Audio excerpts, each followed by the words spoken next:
2024년 1월 24일 수요일 성 프란치스코 살레시오 주교학자 기념일 제1독서 사무엘기 하권의 말씀입니다. 그 무렵 주님의 말씀이 나탄에게 내렸다. 나의 종 다윗에게 가서 말하여라. 주님이 이렇게 말한다. 내가 살 집을 내가 짓겠다는 말이냐. 나는 이집트에서 이스라엘 자손들을 데리고 올라온 날부터 오늘까지 어떤 집에서도 산 적이 없다. 천막과 성막 안에만 있으면서 옮겨 다녔다. 내가 이스라엘의 모든 자손과 함께 옮겨 다니던 그 모든 곳에서 내 백성 이스라엘을 돌보라고 명령한 이스라엘의 어느 지파에게 어찌하여 나에게 향백나무 집을 지어주지 않느냐고 한마디라도 말한 적이 있느냐. 그러므로 이제 너는 나의 종 다윗에게 말하여라. 만군의 주님이 이렇게 말한다. 나는 양떼를 따라다니던 너를 목장에서 데려다가 내 백성 이스라엘의 영도자로 세웠다. 또한 내가 어디를 가든지 너와 함께 있으면서 모든 원수를 내 앞에서 물리쳤다. 나는 너의 이름을 세상 우인들의 이름처럼 위대하게 만들어 주었다. 나는 내 백성 이스라엘을 위하여 한 곳을 정하고 그곳에 그들을 심어 그들이 제자리에서 살게 하겠다. 그러면 이스라엘은 더 이상 불안해하지 않아도 되고 다시는 전처럼 불의한 자들이 그들을 괴롭히지 않을 것이다. 곧 내가 나의 백성 이스라엘에게 판관을 임명하던 때부터 해온 것처럼 나는 너를 모든 원수에게서 평온하게 해주겠다. 더 나아가 주님이 너에게 한 집안을 일으켜 주리라고 선언한다. 너의 날수가 다 차서 조상들과 함께 잠들게 될 때 내 몸에서 나와 내 뒤를 이을 후손을 내가 일으켜 세우고 그의 나라를 튼튼하게 하겠다. 그는 나의 이름을 위하여 집을 짓고 나는 그 나라의 왕좌를 영원히 튼튼하게 할 것이다. 나는 그의 아버지가 되고 그는 나의 아들이 될 것이다. 그가 죄를 지으면 사람의 매와 인간의 채찍으로 그를 징벌하겠다. 그러나 일찍이 사울에게서 내 자애를 거둔 것과는 달리 그에게서는 내 자애를 거두지 않겠다. 너의 지방과 나라가 내 앞에서 영원히 굳건해지고 내 왕좌가 영원히 튼튼하게 될 것이다. 나탄은 이 모든 말씀과 환시를 다윗에게 그대로 전하였다. 주님의 말씀입니다. 복음, 마르코 복음 4장 1절에서 20절의 말씀입니다. 그때 예수님께서 호숫가에서 가르치기 시작하셨다. 너무 많은 군중이 모여들어 그분께서는 호수에 있는 배에 올라앉으시고 군중은 모두 호숫가 못에 그대로 있었다. 예수님께서 그들에게 많은 것을 비유로 가르치셨다. 그렇게 가르치시면서 말씀하셨다. 자, 들어보아라. 씨 뿌리는 사람이 씨를 뿌리러 나갔다. 그가 씨를 뿌리는데 어떤 것은 길에 떨어져 새들이 와서 먹어버렸다. 어떤 것은 흙이 많지 않은 돌밭에 떨어졌다. 흙이 깊지 않아 싹은 곧 돋아났지만 해가 솟아오르자 타고 말았다. 뿌리가 없어서 말라버린 것이다.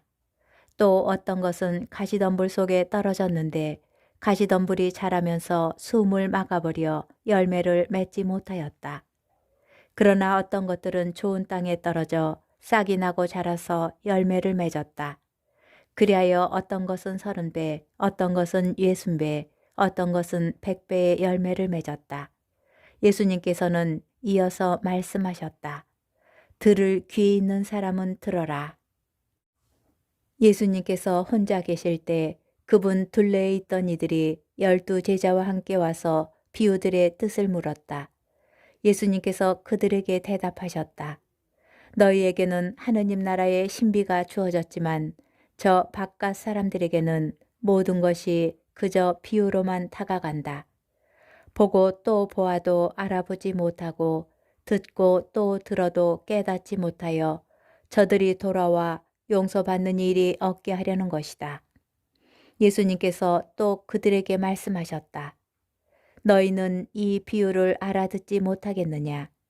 그러면서 어떻게 모든 비유를 깨달을 수 있겠느냐? 씨 뿌리는 사람은 실상 말씀을 뿌리는 것이다. 말씀이 길에 뿌려지는 것은 이러한 사람들을 두고 하는 말이다. 그들이 말씀을 들으면 곧바로 사탄이 와서 그들 안에 뿌려진 말씀을 앗아가 버린다. 그리고 말씀이 돌밭에 뿌려지는 것은 이러한 사람들이다. 그들은 말씀을 들으면 곧 기쁘게 받는다. 그러나 그들에게 뿌리가 없어서 오래가지 못한다. 그래서 말씀 때문에 환난이나 박해가 일어나면 곧 걸려 넘어지고 만다. 말씀이 가시덤불 속에 뿌려지는 것은 또 다른 사람들이다.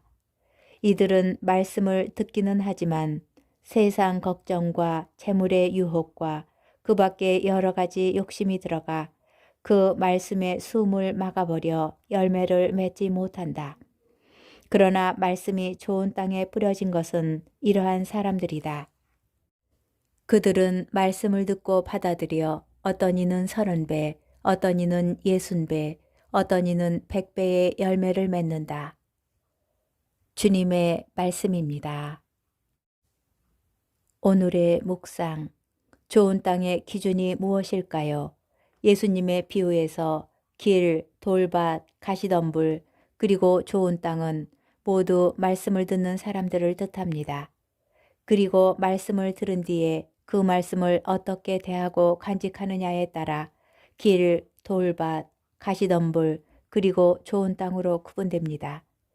그들은 말씀을 듣고 받아들여 어떤 이는 30배, 어떤 이는 60배, 어떤 이는 100배의 열매를 맺는다. 좋은 땅을 가진 사람들은 말씀을 듣고 그 말씀을 받아들이는 사람입니다. 그렇다면 말씀을 받아들인다는 것이 어떤 의미일까요? 마테오 복음서는 받아들이다의 의미를 깨닫는다로 이해하였습니다. 좋은 땅에 뿌려진 씨는 이러한 사람이다. 그는 말씀을 듣고 깨닫는다. 그 반면 루카 복음서는 받아들이다를 간직하다로 이해하였습니다. 좋은 땅에 떨어진 것은 바르고 착한 마음으로 말씀을 듣고 간직하여 인내로서 열매를 맺는 사람들이다. 말씀을 받아들인다는 것은 말씀을 듣고 깨달으며 마음에 간직하는 것을 의미합니다. 특히 하느님께서는 이사야 예언서에서 이렇게 말씀하셨습니다. 이처럼 내 입에서 나가는 나의 말도 나에게 헛되이 돌아오지 않고 반드시 내가 뜻하는 바를 이루며 내가 내린 사명을 완수하고야 만다. 모든 말씀은 반드시 이루어지는 힘을 가지고 있습니다. 말씀을 들음으로만 끝내지 마십시오. 말씀 안에 담겨있는 하느님의 뜻을 깨닫고 그 깨달음을 여러분의 생각과 마음에 간직하십시오. 그렇게 될 때 말씀은 반드시 이루어지는 힘을 드러내기 시작합니다. 우리 안에 뿌리를 내리고 삶을 변화시켜 하느님께서 반기시는 구원의 열매를 맺기 시작합니다. 하루에 복음 말씀을 한 구절씩 기억하였으면 좋겠습니다. 날마다 복음의 한 구절을 여러분의 주머니에 넣거나 지갑에 넣어둡시다. 어떤 구절이든 관계없습니다. 그리고 시간이 될 때마다 꺼내보는 것이죠. 이것은 여러분의 마음을 주님께 열어두는 계기가 될 것입니다.